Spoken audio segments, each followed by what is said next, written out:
सबसे पहले मैं आप सबको प्रभु यीशु मसीह के जी उठने की ढेर सारी शुभकामनाएं देता हूँ, क्योंकि खुदावंद यीशु मसीह ने मौत को जीत लिया। इसलिए आइए परमेश्वर के वचनों की ओर चलेंगे और कुछ थोड़ा सा देखने की कोशिश करेंगे। मत्ती रचित सुसमाचार और उसका 28वां अध्याय निकालिए। मत्ती रचित सुसमाचार और उसका 28वां अध्याय। देखिए, ये एक ऐसी सच्ची घटना है कि ये चारों ही सुसमाचारों में दर्ज है। बहुत सारी ऐसी घटनाएं हैं जो किसी 2 सुसमाचारों में है, कोई 3 सुसमाचारों में है, पर चारों में नहीं। कुछ ऐसी भी घटनाएं हैं जो सिर्फ 1 सुसमाचार में है, बाकी 3 में नहीं है। लेकिन ये एक ऐसी ऐतिहासिक घटना है कि चारों सुसमाचार के लिखने वाले संतों ने इस घटना को कोट किया हुआ है, दर्ज किया हुआ है।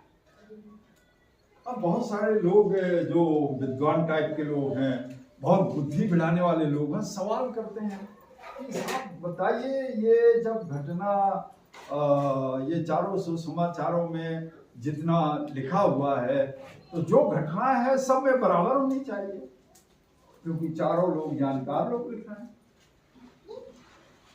पर मैं सिर्फ इतना जानता हूं, पिछले थर्सडे को, मॉडी थर्सडे को आपने कलीसिया के एक संत से सुना, प्रोफेट इमैनुएल से सुना कि कॉप्टिक कलीसिया ने उस दिन को कहा कि ये रहस्य का बृहस्पतिवार है। रहस्य यानी हमारे लिए समझना बेहद बेहद बेहद कठिन है। परमेश्वर के भेदों को जानना बेहद कठिन है। इसलिए उस कलीसिया ने इसको कहा कि ये जो बृहस्पतिवार है, रहस्य का, परमेश्वर के रहस्य का। सारी दुनिया की जितनी कलीसियाएं हैं इस बृहस्पतिवार को मनाती हैं। उस दिन भक्तों के पैर धोए जाते हैं और सबने अलग अलग नाम दिया, लेकिन कॉप्टिक कलीसिया ने जो नाम दिया, सच में ये नाम अद्भुत है, क्योंकि ये परमेश्वर का रहस्य है।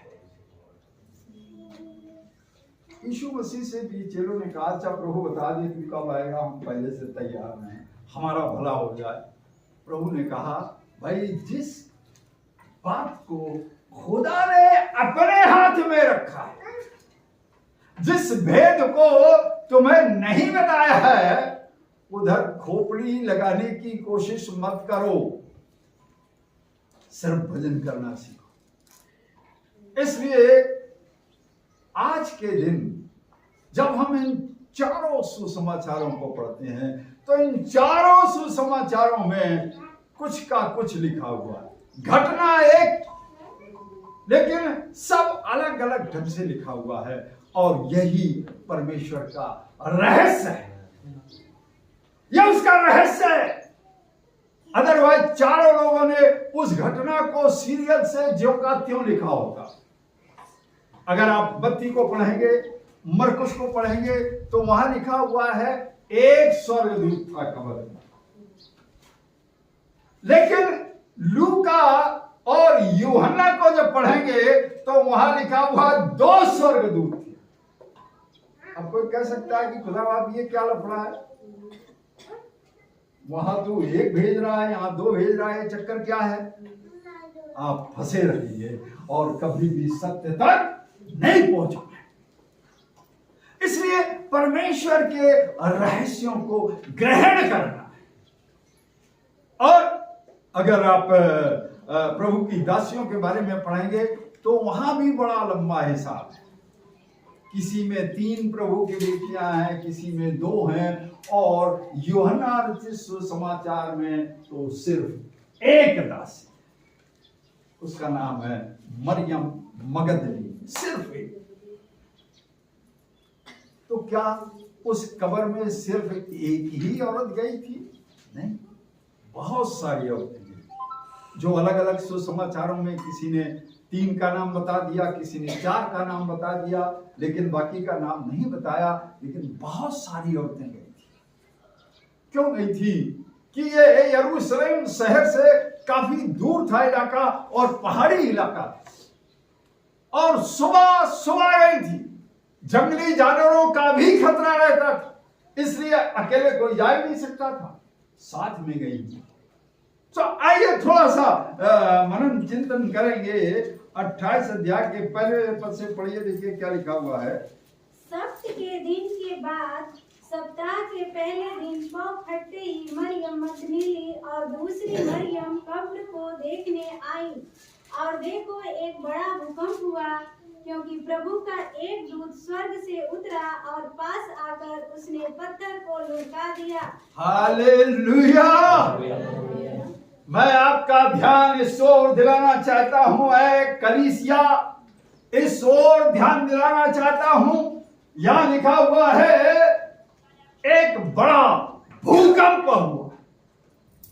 यह भूकंप क्यों हुआ? यह भूकंप क्यों हुआ? प्रभु की दासियां गई थी प्रभु यीशु मसीह से मिलने। आप अगर परमेश्वर की तमाम घटनाओं को पढ़ेंगे तो पहली शताब्दी की कलीसिया बताती है कि जिस समय वो लोग प्रार्थना कर रहे थे वो जमीन हिल गई। हालेलुया। जब आप प्रार्थना करते हैं तो आसमान में कुछ होने लगता है। जब आप घुटनों को टेक देते हैं, यीशु मसीह को पुकारते हैं, तो संपूर्ण चल होती है। कोशिश जब एक मसीही जाता है तो शैतान उसे डरता है। सिर्फ एक मसीह जिससे भागता रहता है, तो जो मरियल मसीह है, से मतलब है कि तो हालेलुया जय मसीह, निकले तो बाय बाय यीशु मसीह। मैं उस उनके चेहरे की बात बता रहा हूं, उससे भी डरता है शैतान। है कि कभी ये इतना ताकतवर नहीं, कभी ये प्रभु की बेटी आएगी कि मुझे देख करके, इसलिए उसके विश्वास को डगमगाने के लिए, उसको परेशान करने के लिए पूरी कोशिश करता है कि तो यहां लेकिन जमीन हिल गई, हुलड़ोड़ हो गया। उन्होंने कि प्रभु का एक सर उस कब्र के अंदर, क्या लिखा हुआ है? और उस पर बैठ गया, उसका रूप बिजली का सा और उसका वर्ण उज्जवल था जी। उसके कांप उठे और मृतक समान हो गए। स्वर्गदूत ने स्त्रियों से, मैं जानता हूँ कि जो क्रूस पर चढ़ाया गया था ढूंढती हो, वह यहाँ नहीं है, परंतु अपने वचन के अनुसार हालेलुया। स्थान देखो जहाँ प्रभु पड़ा था, जाकर उसके चेलों से कहो कि वह मृतकों में से जी उठा। सुसमाचार को जाओ और ये चेलों को, मेरे बेटों को, बेटियों को बताओ, है इसको जानने की जरूरत है। यहाँ बैठा है और उस मत डरो, क्योंकि जिस समय भूकंप हो गया सब तहलका से कांपने लगी, और जब भैंसे कांपने लगी उस स्वर्गदूत ने आवाज दी, मत डरो, आओ जगह को देखो, वो यहां नहीं है, वो जी उठा है। जाओ और मेरे बेटे और बेटियों को बता दो, चेलियों को बता दो, मेरी चेलियों को बता दो कि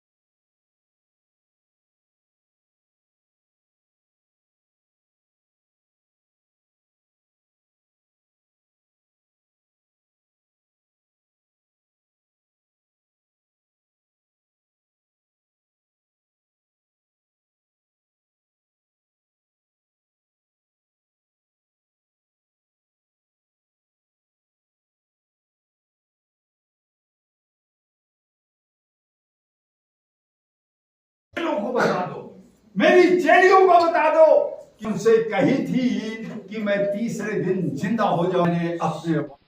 इसलिए जाओ और इस सुसमाचार को बता दो। प्रिय मित्रों, मैं कलीसिया आपका ध्यान इस ओर दिलाना चाहता हूं। एक खुदा बाप का भगत था और तरशीश की ओर जा रहा था। जब वो जा रहा था तो उस महानद के बड़े भयंकर प्राणी ने, जो बड़े बड़े जानवर खा जाता है, उस भगत को निगल गया। और जब निगल गया थोड़ी ही देर बाद उसको तकलीफ होने लगी, उसको दर्द होने लगा और उसने सोचा, अरे बाप, आज मैं क्या खा गया? मैं तो सालों से खा रहा हूं, मैं तो सालों से बड़े बड़े जानवर खा रहा हूं, गप कर जाता हूं और मैं आनंद मनाता हूं, लेकिन आज क्या हो गया? क्या गड़बड़ हो गया? और परमेश्वर से वो प्रार्थना करने लगा, हे परमेश्वर, ये क्या लफड़ा है? क्योंकि निश्चय जानिए, पशु पक्षी, छोटे छोटे कीट पतंग, सब परमेश्वर के ऊपर डिपेंड है, सब उसी से खाना मांगते हैं। प्रभु दया कर हमारा पेट भर, क्योंकि हमारी तरह कोई काम तो करते नहीं है। काम करने का काम मनुष्यों का है, बाकी सबके पेट भरने का काम परमेश्वर का है। और वो चिल्ला उठा कि प्रभु, क्या चक्कर है? आज मैं क्या खा गया? मैं क्यों तकलीफ में हूं? ताप रहा है, परेशान हो रहा है, उलझन में है, कहीं इधर दर्द हो रहा है, कहीं उधर दर्द हो रहा है, पेट में बड़ी उलझन मची पड़ी है। क्या बाप खा गया? मैं क्या खा गया? मैं तो मर जाऊंगा। दया कर प्रभु, दया कर, मैं क्या करूं, क्या ना करूं? परमेश्वर ने कहा, बेटा, तुझसे बड़ी गड़बड़ हो गई।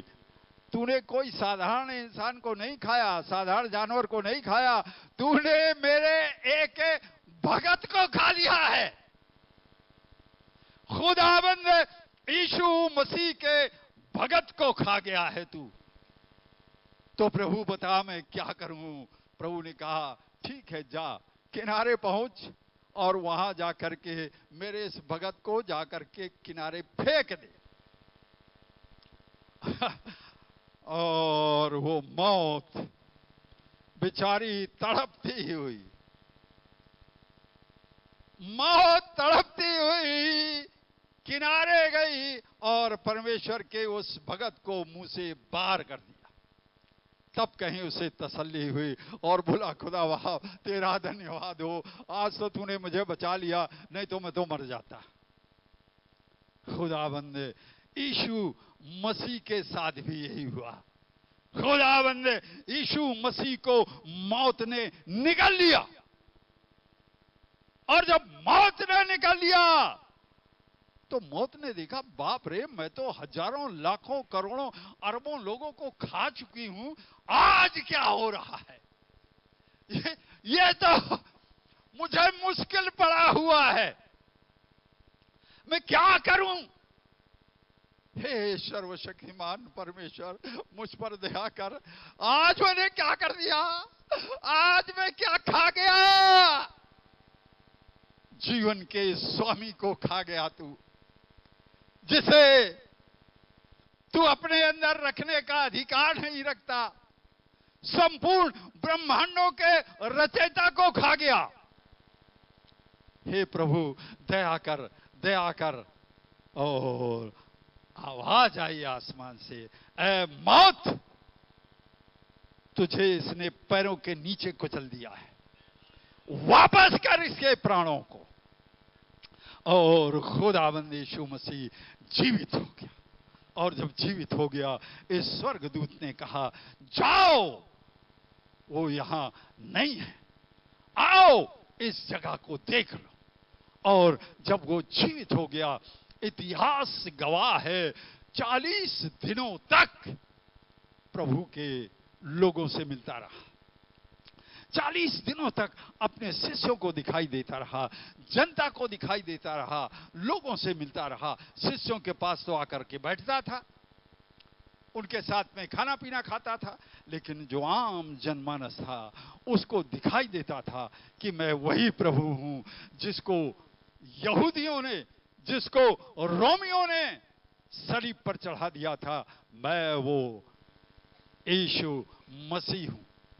इसलिए भेद की बात को, रहस्य की बात को हमें ग्रहण करना है, स्वीकार करना है, मान लेना है। और अगर हम नहीं मानते हैं तो निश्चय जानिए हमारा उद्धार तो है ही नहीं, परंतु हमारी जिंदगी भी कूड़ा करकट के समान हो जाने वाली है। इसलिए खुदाबंद यीशु मसीह ने जीवित होकर ये काम किया जो यूहन्ना रचित सुसमाचार और उसके 21वें अध्याय में पाया जाता है। हम देखेंगे, निकालिए जरा यूहन्ना रचित सुसमाचार और उसका 21वां अध्याय, और पहले पद से पढ़ेंगे। देखिए क्या लिखा हुआ है। इन बातों के बाद यीशु ने अपने आप को तिबिरियास झील के किनारे चेलों पर प्रकट किया।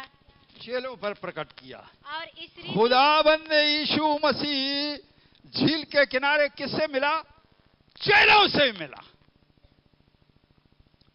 क्योंकि चेलों ने देखा भैया अब हमारा प्रभु तो है नहीं, अब हम क्या करेंगे? ऐसा करो, उठाओ अपनी अपनी डोगी और चलो भैया उसी समुद्र में चलो, वहीं मछली अछली पकड़ो और अपना जीवन जियो। क्या करेंगे? पादरी साहब तो है ही नहीं है कई संडे से, क्या करेंगे जाके? चेलों से आकर मिला, और चेलों से जब आकर मिला तो कब मिला? सुबह के समय मिला। अब चेले बेचारे रात भर बड़ी मेहनत किया, जिससे उनका पेट चलता था, वही काम बंद हो गया। एक भी मछली नहीं मिली। आप इतिहास उठा करके देखिएगा, इनके बारे में जानकारी कीजिएगा। कभी भी खाली हाथ वापस नहीं आते थे, क्योंकि बड़े झील में ये मछली पकड़ते थे, जहां 24 घंटे मछलियां रहती हैं। अगर आप लोगों में से कोई नैनीताल जाता हो तो वहां देख सकते हैं हजारों की तादाद में किनारे पर बड़ी बड़ी मछलियां, छोटी छोटी मछलियां हमेशा बनी रहती हैं 24 घंटे। इसके बाद में एक और झील है ऊपर पहाड़ की तरफ, उस झील में जाइए तो उस झील में तो बड़ी बड़ी मछलियां बस आपको देख लेती हैं, तुरंत तो मुंह आती हैं ऐसे ऐसे, ये आए हैं कुछ खाने को देंगे, क्योंकि वहां उनको मारना है, अलाउ नहीं है। बड़ी बड़ी मछलियां हैं, छोटी छोटी मछलियां हैं। तो कभी भी ये खाली हाथ वापस उस झील से नहीं आए। लेकिन आज बेचारे सारी रात मेहनत किया। मैं आपका ध्यान, कलीसिया, आपका ध्यान इस ओर ले जाना चाहता हूं। आज क्यों खाली है? सिर्फ एक ही बात, अरे अब तो हमारा प्रभु है नहीं, अब मेरे बच्चे कैसे पलेंगे? मेरा बाप बूढ़ा, उसको मैं खाना कैसे खिलाऊंगा? बीवी की बस समझ लीजिए आप, कैसे पूरा करूंगा मैं? चलो चलते हैं। हो गया, यीशु मसीह की दोस्ती हो गई। 3 साढ़े 3 साल तक उसके साथ चलिए, अब ठीक है। और जैसे ही उनके हृदय में ये बात आई, सारा का सारा धंधा चौपट, एक भी मछली नहीं मिली। और जब नहीं मिली, यीशु मसीह को तरस आ गया, बड़ा दुख हो गया। क्या बताऊं, मेरे चेलों को कुछ नहीं मिला, ये अपने माँ बाप को क्या खिलाएंगे, अपने बच्चों को क्या खिलाएंगे? ऐसा करता हूं, मैं चलता हूं। और जब प्रभु यीशु मसीह गया, भाई है कुछ मछली अछली, लाओ खाया वाया जाए। नहीं प्रभु, यहां तो कुछ नहीं मिला। अच्छा तो ऐसा करो, तुम दाहिने हाथ की तरफ जाल को डाल, और इतिहास में दर्ज है कि जब दाहिनी तरफ उन्होंने जाल को डाला तो 153 मछली एक जाल में आ गई, और एक जाल में 153 मछली कभी भी नहीं आई, लेकिन यहां 153 मछली आ गई। इसका मतलब यह हुआ कि हम बाजार जाएंगे, हजारों लाखों रुपए में बेचेंगे और कई कई दिन तक आराम फरमाएंगे। इसलिए इंतजाम हुआ। प्रभु चाहता तो 100, 10, 20, 50 मछलियां डलवाता, लेकिन 153 मछली आ गई। और जब 153 मछली निकाल के उन्होंने बाहर रखा तो देखिए आगे क्या होता है। आप इसी के 15वें पद को पढ़िए, क्या लिखा है। यीशु ने शमौन पतरस से कहा, हे शमौन यूहन्ना के पुत्र, क्या तू इन सब से बढ़कर मुझसे प्रेम रखता है? मुझसे प्रेम रखता है? उसने उससे क्योंकि कहा, प्रभु यीशु मसीह ने कहा, आओ भाई पहले खाना खाते हैं, आओ मछलियां भूनो। मछलियां भूनी, खाना खाया, और खाना खाने के बाद जब खूब पेट भर गया और जब यीशु जान गया कि अब ये बोरिया बिस्तर समेटेंगे और फुर्र हो जाएंगे, क्योंकि मछली तो आज ज्यादा मिली है, तो उसने पतरस से कहा, क्या तू मुझसे ये जो इतनी 153 मछलियां हैं, क्या तू इनसे ज्यादा मुझसे प्रेम करता है? फिर से पढ़ दें जरा, क्या लिखा हुआ है। प्रभु ने क्या सवाल कर दिया। हे शमौन यूहन्ना के पुत्र, यूहन्ना के पुत्र, क्या तू इन सब से बढ़कर मुझसे प्रेम रखता है? क्या तू इन सब से बढ़कर मुझसे प्रेम करता है? क्या मैं नौकरी से बढ़कर यीशु मसीह को प्रेम करता हूं, करती हूं? क्या मैं अपने बिजनेस से बढ़कर यीशु मसीह से प्रेम करता हूं, करती हूं? जो मेरे पास काम है, क्या मैं पहला स्थान उसे देता हूं या पहला स्थान यीशु मसीह को देता हूं? मैं आपको बताना चाहता हूं, अगर आप चपरासी हैं दफ्तर में, तो यीशु मसीह आपको बाबू बनाने के लिए तैयार है। बाबू से बड़ा बाबू बनाने को तैयार है, और बड़ा बाबू से अफसर बनाने को तैयार है। लेकिन कब? जब आप उसे पहला स्थान देते हैं।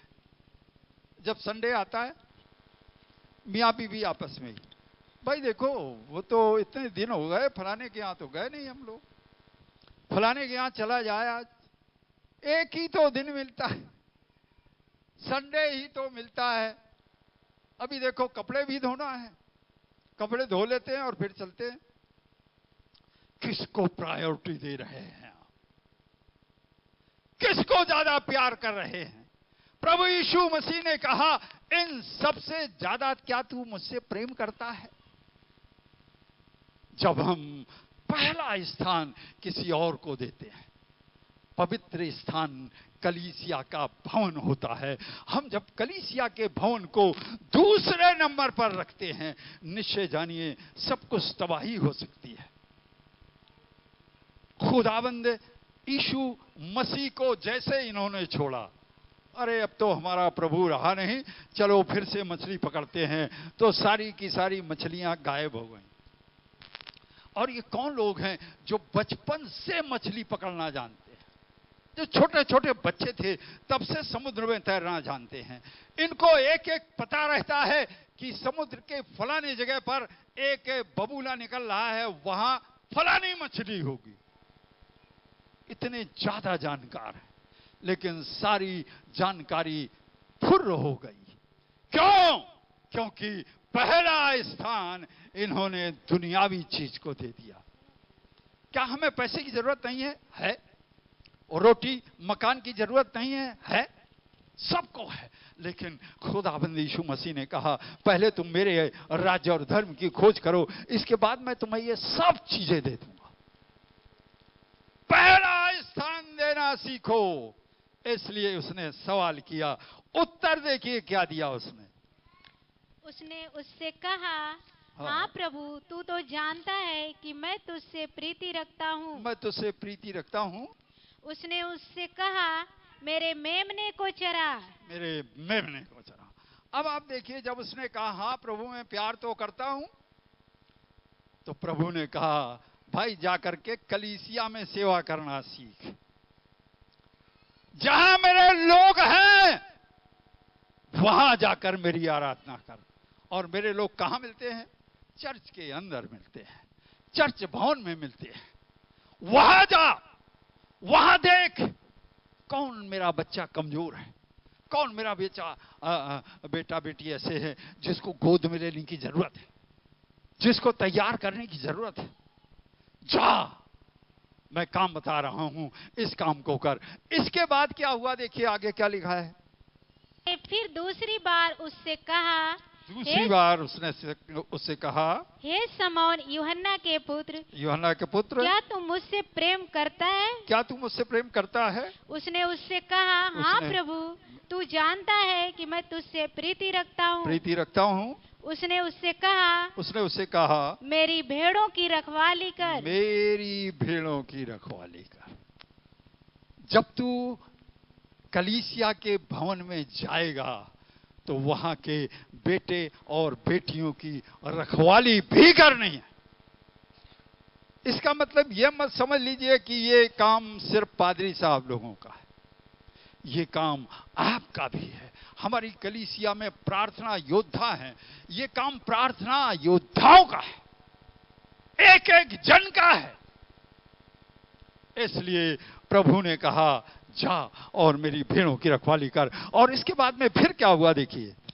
उसने तीसरी बार उससे कहा, हे शमौन यूहन्ना के पुत्र, क्या तू मुझसे प्रीति रखता है? प्रीति रखता है। पतरस ने उदास हुआ। उसने उससे तीसरी बार ऐसा कहा, क्या तू मुझसे प्रीति रखता है? क्या तू मुझसे प्रीति रखता है? और उससे कहा, हे प्रभु, तू तो सब कुछ जानता है। हालेलुया! उसकी आत्मिका खुल गई।